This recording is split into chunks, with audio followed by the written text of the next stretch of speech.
Hello students, मैं PN sir आप सभी का easy maths with PN sir इस यूट्यूब चैनल पे स्वागत करता हूँ। देखिए, इससे पहले हमने अर्थमेटिक प्रोग्रेशन इस चैप्टर में प्रैक्टिस सेट 3.1, 3.2 और 3.3 बहुत ही अच्छी तरह से सीखा है। उसके पहले हमने 2 चैप्टर कंप्लीट किए हैं, लीनियर इक्वेशंस इन 2 वेरिएबल्स और क्वाड्रेटिक इक्वेशन। अगर उनके आपने वीडियो लेक्चर नहीं देखे होंगे तो इसी वीडियो के डिस्क्रिप्शन में पूरे वीडियो लेक्चर का मैंने लिंक दे रखा है, आप उसे ज़रूर देखिए। Chapter number 1 linear equations in 2 variables और चैप्टर नंबर 2 क्वाड्रेटिक इक्वेशन, इन 2 चैप्टर पे क्वेश्चन पेपर हमारा रेडी है। ठीक है, इसी वीडियो के डिस्क्रिप्शन में मैंने टेलीग्राम जो ग्रुप है मेरा, उसका मैंने लिंक दे रखा है। उस लिंक को यूज़ करके आप ग्रुप को ज्वाइन कीजिए। मैंने वहाँ पे क्वेश्चन पेपर दे रखा है, आप उस क्वेश्चन पेपर को देखिए, उसको सॉल्व कीजिए और आपका जो भी आंसर पेपर है उस आंसर पेपर के इमेजेस पीडीएफ फॉर्मेट में टेलीग्राम ग्रुप पे वहाँ पे मुझे पोस्ट कीजिए। मैं आपके आंसर पेपर देख पाऊँगा। दोनों चैप्टर का हमारा बहुत ही अच्छी तरह से हमने क्वेश्चन पेपर वहाँ पे प्रिपेयर करके वहाँ पे पोस्ट किया है, आप उसे ज़रूर देखिए। चैनल को सब्सक्राइब करना ना भूलिए।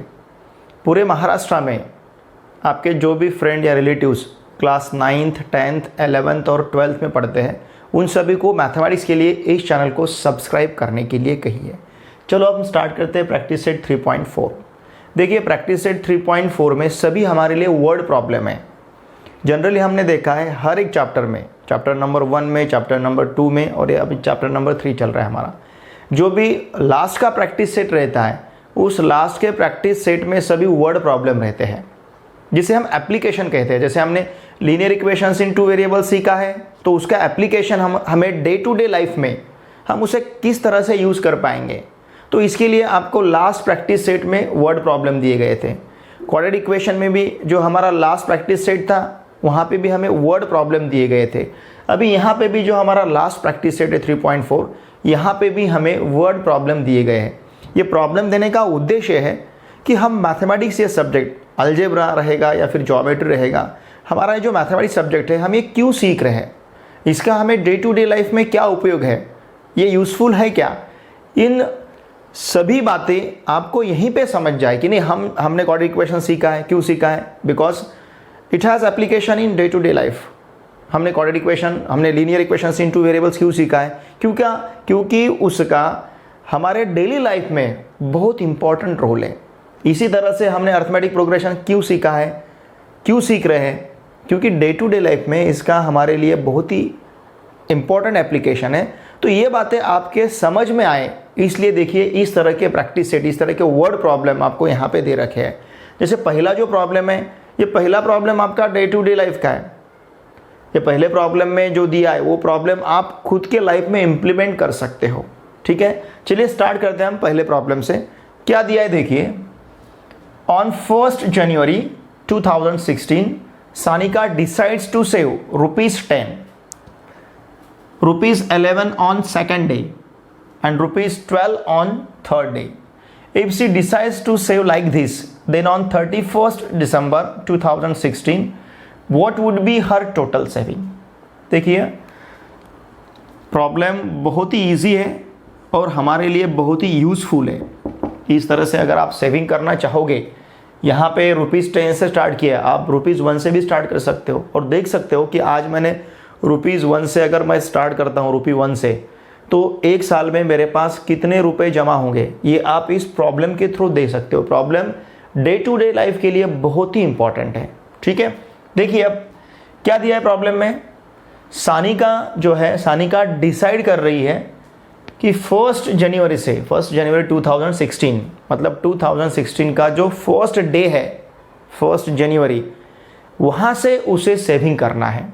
और सेविंग किस तरह से करना है, पहले दिन she has to save ₹10, second day ₹11, third day ₹12, मतलब 1st January 2016 से ₹10 से स्टार्ट कर रही वो। आज 1 तारीख है, ₹10 सेव करने हैं। 2 तारीख को कितने, ₹11 सेव करने हैं। 3 तारीख को कितने, ₹12 सेव करने हैं। उसी तरह से 4 तारीख को ₹13 आएंगे, 5 तारीख को ₹14 आएंगे। ठीक है ना, इस तरह से मतलब वो क्या कर रही है, हर दिन उसमें 1 रुपी इंक्रीज करते जा रही है। आज 10 तो next 11, next day 12, next day 13, next day 14, next day 15, इस तरह से वो पूरे साल में इस तरह से सेविंग करते जा रही है। तो क्या देखना है हमें, 31 दिसंबर 2016 मतलब कंप्लीट एक ईयर में उसके पास कितने रुपए जमा होंगे। देखिए हमें ये तो बहुत कम लग रहे कि आज उसने 10 रुपये सेव किए, कल वो 11 करेगी, फिर उसके बाद 12, फिर उसके बाद 13, फिर उसके बाद 14, फिर उसके बाद 15, फिर उसके बाद 16। ये अमाउंट दिखने में, सेविंग करने में हमें बहुत ही, जो अमाउंट वो सेव करते जा रही है बहुत ही कम लग रही है। लेकिन आप देखिए कि एक साल में उसके पास कितना अमाउंट जमा होगा, ये हमें यहाँ पे फाइंड करना है। अगर वो अमाउंट सच में अमेजिंग है, मतलब बहुत सारा अमाउंट जमा हो सकता है, तो हम भी डिसाइड करेंगे क्या कि हम, ठीक है उसने 10 रुपये से स्टार्ट किया, हम 1 रुपये से स्टार्ट करेंगे। 1 जनवरी को हम 1 रुपीज़ सेव करेंगे, फिर 2 रुपये, फिर 3 रुपीज़, फिर 4 रुपीज़। और अभी ऐसा नहीं कि आपको 1 जनवरी से स्टार्ट करना है। आपको इस प्रॉब्लम का अगर इम्पोर्टेंस आज ही समझा तो आज से स्टार्ट कीजिए। आपके घर में आपकी छोटी बैंक रहती है ना, उस बैंक में हर दिन आज 1 रुपये हमने इंसर्ट किया है, फिर अगले दिन 2 रुपये, फिर उसके बाद 3 रुपये, ऐसा करते जाइए। और आप खुद कैलकुलेट कीजिए कि आज मैंने फ्रॉम डे फर्स्ट आज से मैंने अगर 1 रुपया, फिर उसके बाद 2, फिर उसके बाद 3 ऐसा करना चाहा, सेव करना चाहा, तो मुझे पूरे एक साल में मेरे पास कितने रुपए जमा होंगे। आपको ये तो बहुत कम लगेगा। मैक्सिमम कितने हो जाएंगे हमारे 365, मतलब आज 1 रुपये, फिर कल 2, फिर कल परसों 3, फिर लास्ट डे हम कितने जमा करेंगे 365। ये लगेगा आपको बहुत छोटा, आप 365 तक जाएंगे, लेकिन इसकी जो पूरी सम लेंगे तो वो आपके लिए अमेजिंग नंबर रहेगा, अमेजिंग अमाउंट रहेगी। ठीक है, अब देखिए प्रॉब्लम तो आपके समझ में आए कि क्या कर रहे हैं साने का, आज 10 रुपीज़, फिर उसके बाद 11 रुपीज़, फिर उसके बाद 12 रुपीज़, इस तरह से एक साल में, पूरे साल में वो सेव करते जा रही है। देखिए अब कैसा ये, फर्स्ट डे 10, फिर उसके बाद 11, फिर उसके बाद 12, फिर उसके बाद 13, फिर उसके बाद 14, इस तरह से आएगा। ठीक है ना। अब यहाँ पे आप अगर देखोगे तो ये हमें सीक्वेंस दिख रहा है, इट इज सीक्वेंस। ठीक है ना, what is sequence, arrangement of numbers, ये सीक्वेंस है। और इस सीक्वेंस में देखिए आपको अगर किसी दो कॉन्जिक्यूटिव टर्म का हमने डिफरेंस लिया, मतलब 11 माइनस 10 लिया तो हमें यहाँ पे 1 मिलेगा, 12 माइनस 11 लिया तो 1 मिलेगा, 13 माइनस 12 लिया तो 1 मिलेगा। इसका मतलब ये ऐसा सीक्वेंस है जिस सीक्वेंस में डिफरेंस कांस्टेंट आ रहा है। यहाँ पे 1 मिला, यहाँ पे 1 मिला, यहाँ पे 1 मिला। तो ऐसा सीक्वेंस जिस सीक्वेंस में कॉन्जिक्यूटिव टर्म का डिफरेंस कांस्टेंट आता है, कॉमन आता है, तो उस सीक्वेंस को क्या कहते हैं हम, अरिथमेटिक प्रोग्रेशन। देयरफॉर हम क्या कहेंगे, हम ऐसा कहेंगे द डिफरेंस इज कांस्टेंट। यहाँ का डिफरेंस हमें कैसा मिल रहा है, कांस्टेंट मिल रहा है, and therefore it is an AP. इस सीक्वेंस को हम क्या कह सकते हैं, एपी कह सकते हैं। Why, because difference between any two consecutive term is same. तो एपी अगर कहेंगे तो इसका फर्स्ट टर्म हम ले सकते हैं 10, और जो कॉमन डिफरेंस हम कहते हैं वो हम कंसिडर करेंगे यहाँ पे 1। तो हमें क्या करना है, अब हमें लास्ट का जो डे है उस लास्ट के डे तक कितने रुपीस, कितना सम आएगा, मतलब ये एसएन। समझ रहे ना, ये जो एसएन का फॉर्मूला हमने अभी तक यूज किया है, यही फॉर्मूला यूज करके देखिए हम एक पूरे साल में उसके पास कितनी राशि जमा होगी, ये यहाँ पे हम फाइंड कर सकते हैं। अब देखिए हमने अगर 2016 इस ईयर का देखा, जनरली हर एक ईयर में 365 डेज होते हैं, हमें पता है, लेकिन लीप ईयर ऐसा रहता है कि लीप ईयर में फरवरी मंथ में 29 डेज आते हैं, तो पूरे साल में वहाँ पे डेज रहेंगे 366। वैसे जनरल ईयर में हम डेज कंसिडर करते हैं 365, लेकिन जब भी लीप ईयर आएगा तब डेज कितने रहेंगे, 366। अब लीप ईयर कैसे हम वहाँ पे आइडेंटिफाई करते हैं। देखिए उसे अगर 4 से डिवाइड किए बाद रिमाइंडर 0 आएगा, मतलब 4 से वो डिविजिबल रहेगा ईयर, तो उसे हम लीप ईयर कहते हैं।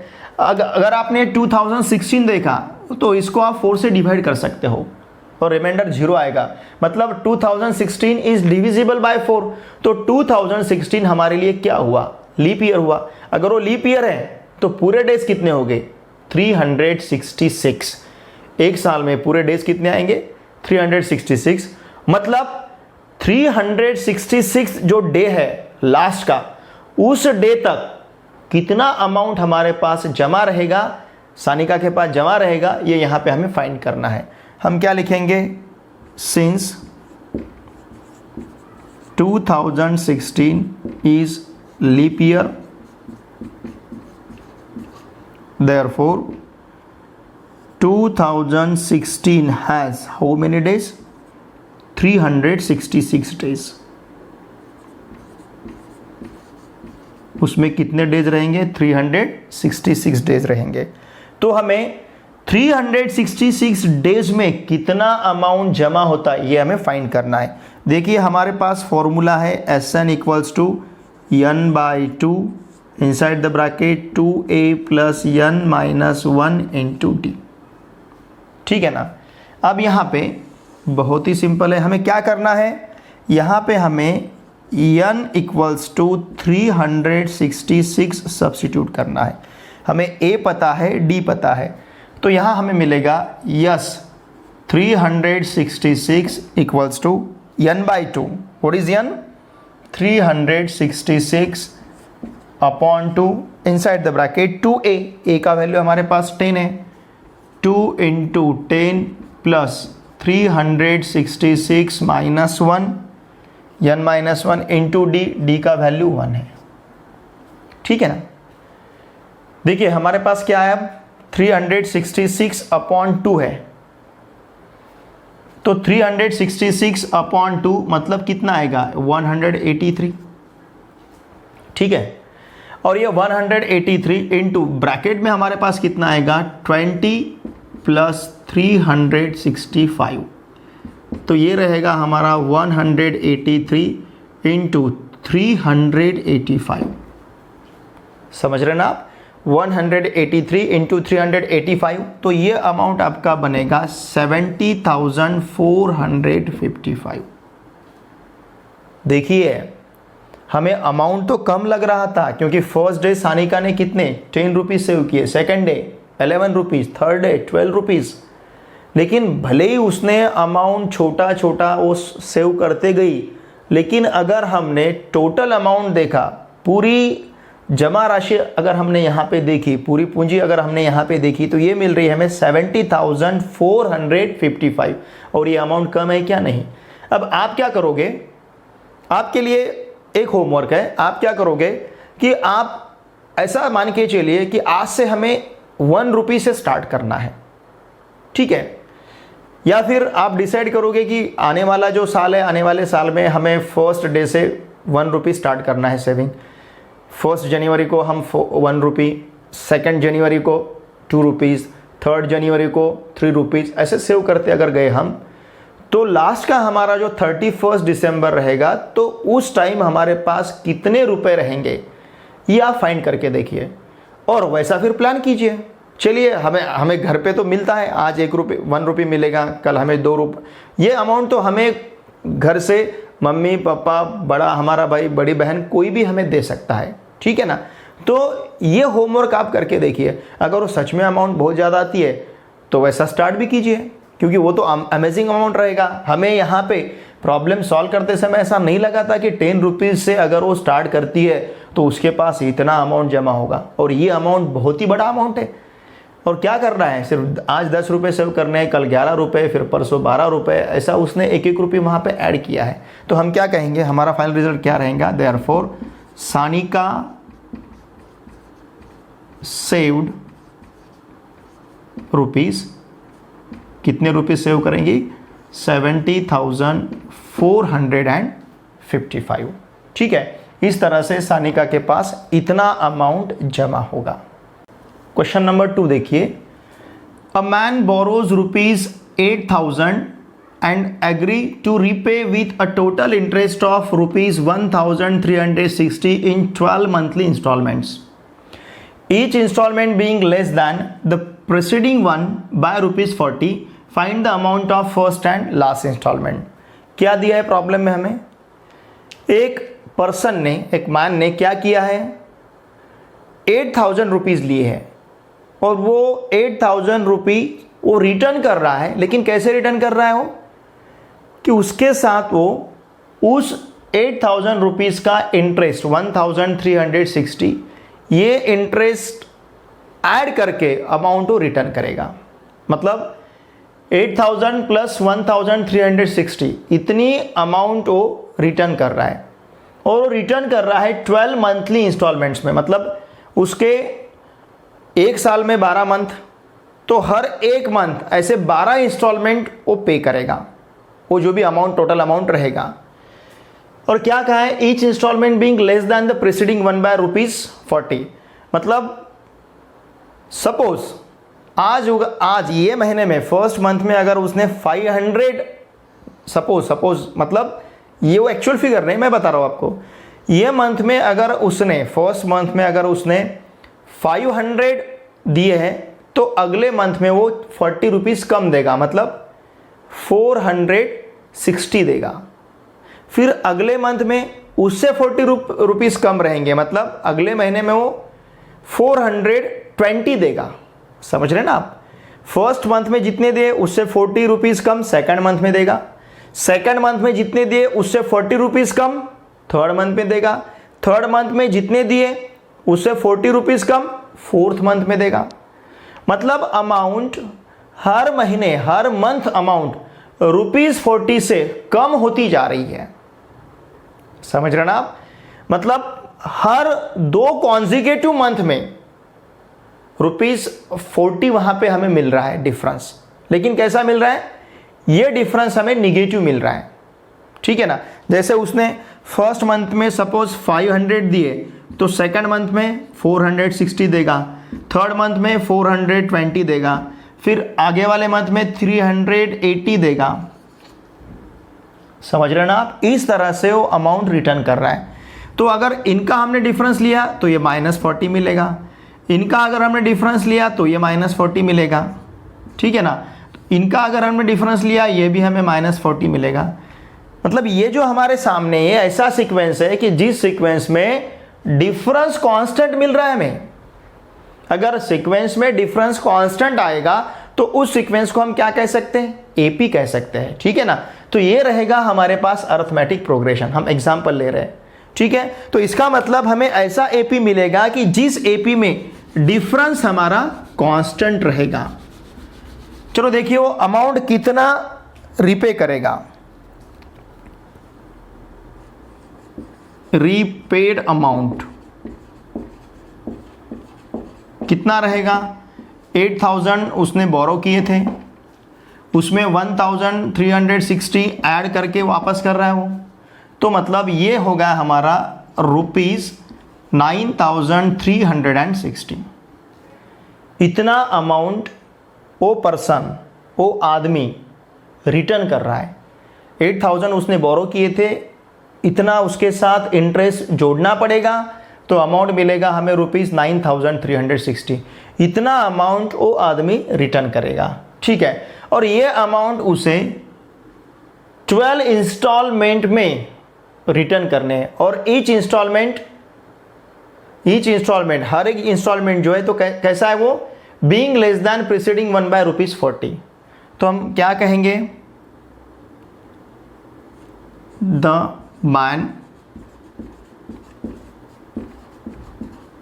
रिटर्निंग अमाउंट कैसे रिटर्न कर रहा है, 12 मंथली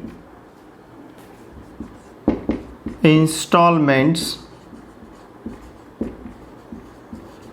एंड ईच इंस्टॉलमेंट कैसा है, being less than preceding 1 by ₹40. Therefore, it is an AP with common difference कितना -40. ठीक है, और ऐसे कितने इंस्टॉलमेंट्स हैं? 12. तो n इक्वल्स टू हमारे पास क्या आएगा? 12. ठीक है ना, 12 इंस्टॉलमेंट्स में, और कैसे इंस्टॉलमेंट? हर एक इंस्टॉलमेंट 40 रुपीज़ से कम रहेगा प्रीसीडिंग इंस्टॉलमेंट से, तो इसका मतलब ये एपी हुआ, और इस एपी में डी हमें -40 मिलेगा, एन हमें 12 मिलेगा. अब देखिए हमारे पास फॉर्मूला है एस एन इक्वल्स टू क्या है? n/2 2a plus n-1 into D. कितना अमाउंट रिटर्न कर रहा है? हियर टोटल अमाउंट कितना रिटर्न कर रहा है? 1000. यस एन मतलब यस 12, तो ये है 9360. 1360 प्लस 8000 900 3060. ठीक है ना, एन हमारे पास कितना है? 12 है, डी हमारे पास -40 है, और एस एन हमारा 9360 मिला है. तो देखिए ये मिलेगा हमें S12 equals to 12/2 inside the bracket 2a plus 12-1 into d हमारे पास है -40, और S12 कितना है? 9360 equals to 6 inside the bracket 2a plus 12-1 11 रहेगा, 11 इंटू -40. समझ रहे ना? तो ये कितना मिलेगा देखिए अब हमें. Therefore 9360 अपॉन कितना आएगा? 6 इक्वल्स टू 2a 11 इंटू -40, ये हो जाएगा -440. ठीक है ना, तो क्या मिलेगा देखिए, Therefore 9360 अपॉन 6, तो ये मिलेगा हमें 1560 equals to 2a minus 440. Therefore 2a equals to, चलेगा या फिर ऐसा लिखते हैं 1560 plus 440 equals to 2a. Therefore 1560 plus 440 ये होगा 2000, मतलब 2000 इक्वल्स टू 2a, या फिर 2a equals to 2000. Therefore a equals to 2000 upon 2 and therefore a equals to 1000. And what is a? A is the first term, मतलब वहाँ का first installment. Find the amount of first and last installment. तो हमें first installment का amount मिला है, कितना मिला है? 1000. मतलब वो पर्सन क्या करेगा? फर्स्ट मंथ में 1000 देगा, सेकंड मंथ में 960 देगा, 1000 से हमें 40 माइनस करने पड़ेंगे. फिर थर्ड इंस्टॉलमेंट कितना रहेगा? 920 का रहेगा. तो इस तरह से वो 40 रुपीज़ कम करते जाएगा 12 मंथ तक. अब लास्ट इंस्टॉलमेंट हमें कैसा मिलेगा? लास्ट इंस्टॉलमेंट मतलब TN हमारे पास है ना, TN इक्वल्स टू क्या है फॉर्मूला देखिए, A plus n-1 into D. ये लास्ट इंस्टॉलमेंट फाइंड करेंगे, तो यहाँ पे हमें n इक्वल्स टू 12 सब्स्टिट्यूट करना है. तो ये मिलेगा T12 equals to 1000 plus 12-1 into -40.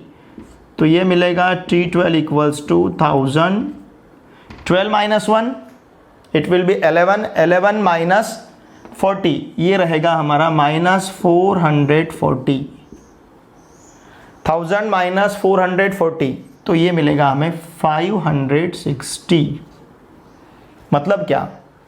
देखिए इसका मतलब ये हुआ कि फर्स्ट इंस्टॉलमेंट हमारा ₹1000 रहेगा और लास्ट इंस्टॉलमेंट हमारा ₹560 रहेगा. ठीक है, आप लिख पाएंगे इसे? वहाँ पे लिखा तो शायद नहीं दिखेगा, इसके नीचे लिखता हूँ मैं जो लास्ट रिजल्ट है. ठीक है ना, दिखेगा ये क्या लास्ट रिजल्ट हमारा, देयरफॉर इस हिसाब से लिखना है हमें, द अमाउंट ऑफ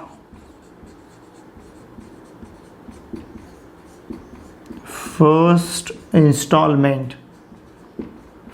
इंस्टॉलमेंट का जो हमारा अमाउंट रहेगा is ₹1000 and the amount of last installment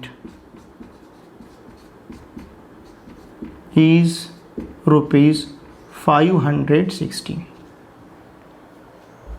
ठीक है ना। तो फर्स्ट इंस्टॉलमेंट का अमाउंट 1000 रहेगा और लास्ट इंस्टॉलमेंट का अमाउंट ₹560 रहेगा। प्रॉब्लम नंबर 3 देखिए, Sachin invested in a national saving certificate scheme. In the first year, he invested ₹5,000. In the second year, ₹7,000. In the third year, ₹9,000, and so on. Find the total amount that he invested in 12 years. ठीक है, देखिए सचिन ये जो person है ये 12 years तक invest करते जा रहे हैं और उन्होंने क्या किया, फर्स्ट ईयर उन्होंने 5,000 इन्वेस्ट किए, सेकेंड ईयर में उन्होंने ₹7,000 इन्वेस्ट किए और थर्ड ईयर में ₹9,000 इन्वेस्ट किए और ऐसे वो करते ही जा रहे हैं। मतलब हर बार वो 2,000 इंक्रीमेंट करते जा रहे हैं, बढ़ाते जा रहे हैं। यहाँ पे 5,000, फिर उसके बाद 7,000, फिर उसके बाद 9,000, उसके बाद आएगा 11,000, उसके बाद आएगा 13,000। मतलब हर ईयर क्या कर रहे हो, हर ईयर वो 2,000 इंक्रीमेंट वहाँ पे दे रहे, इंक्रीज करते जा रहे। ऐसे 12 ईयर्स तक उनको इन्वेस्ट करते जाना है, 12 ईयर्स तक। तो हमें क्या करना है, हमें find the total amount that he invested in 12 years. तो 12 ईयर्स तक उन्होंने जितना अमाउंट इन्वेस्ट किया वो अमाउंट यहाँ पे हमें फाइंड करना है। देखिए हम इसे हमारे अर्थमेटिक प्रोग्रेशन इस चैप्टर में इसे हम एपी कह सकते हैं। क्यों? क्योंकि किसी भी दो कॉन्जिक्यूटिव ईयर के इन्वेस्टमेंट का अगर आपने डिफरेंस देखा तो हमें 2000 दिखता है। जैसे 7,000 माइनस 5,000 2,000, 9,000 माइनस 7,000 ये भी 2,000 हुआ। तो क्या होते जा रहा है, 2,000 का हमें कॉमन डिफरेंस मिलते जा रहा है। ठीक है ना। तो ये डिफरेंस कांस्टेंट है, तो इसे हम क्या कह सकते हैं, ईपी कह सकते हैं। देखिए हम क्या कहेंगे, amount invested bye Sachin is, कैसी है, रुपीज कितना, 5,000 फर्स्ट ईयर, सेकेंड ईयर ₹7,000, फिर इसके बाद ₹9,000 एंड सो ऑन। देयरफॉर हम क्या कहेंगे, it is an AP arithmetic progression. A का वैल्यू हमें 2,000 मिलेगा, सॉरी ए का वैल्यू हमें 5,000 मिलेगा फर्स्ट, डी का वैल्यू हमें 2,000 मिलेगा, क्योंकि डी मतलब क्या है, कांस्टेंट डिफरेंस, कॉमन डिफरेंस वहाँ का। ठीक है, डी हमें 2,000 मिलेगा। और हमें क्या करना है, हमें 12 ईयर्स तक मतलब एस एन हमें फाइंड करना है। We have to find S n, और एन हमारा क्या है, एन इक्वल्स टू हमारे पास 12 है। समझ रहे ना आप, क्योंकि 12 ईयर्स तक वो इन्वेस्ट करते जा रहा है। तो देखिए अब हमारे पास फॉर्मूला है S n equals to n/2 inside the bracket 2a plus n-1 into d. Therefore S n मतलब S12, एस एन फाइंड करना है, मतलब हमें यहाँ पे S12 ही फाइंड करना है। n का वैल्यू 12 है। S12 इक्वल्स टू क्या आएगा, 12/2 2a, a का भी हमारे पास वैल्यू है, कितना है 5,000 प्लस n-1 मतलब 12-1 इंटू डी भी हमारे पास है 2,000। तो देखिए ये क्या मिलेगा, 12/2 6 मिलेगा, 2 इंटू 5,000 ये 10,000 हो जाएगा, प्लस 12-1 11 इंटू 2,000 ये रहेगा 22,000। ठीक है, अब ये होगा 6 into 10,000 plus 22,000 it will B 32,000। ठीक है, हमें सिर्फ इस 32 को मल्टीप्लाई करना है 6 से, फिर ये 30 तो हम कैरी ऑन करेंगे। 6 2 जा 12, 6 3 जा 18, 18 प्लस 1 ये हो जाएगा 19 और ये 30 यहाँ पे। तो अमाउंट कितना मिला है हमें, देखिए 1,92,000। क्या कहेंगे फिर हमें क्या पूछा गया था यहाँ पे, find the total amount that he invested in 12 years. The amount Sachin invested in 12 years is rupees 1,92,000। इतना अमाउंट इस तरीके से सेव करते गए वो। फर्स्ट ईयर में 5,000, सेकेंड ईयर में 7,000, थर्ड ईयर में 9,000, फिर उसके बाद 11,000, ऐसा 12 ईयर तक उन्होंने कितना अमाउंट वहाँ पे इन्वेस्ट किया है, रुपीज़ 1,92,000।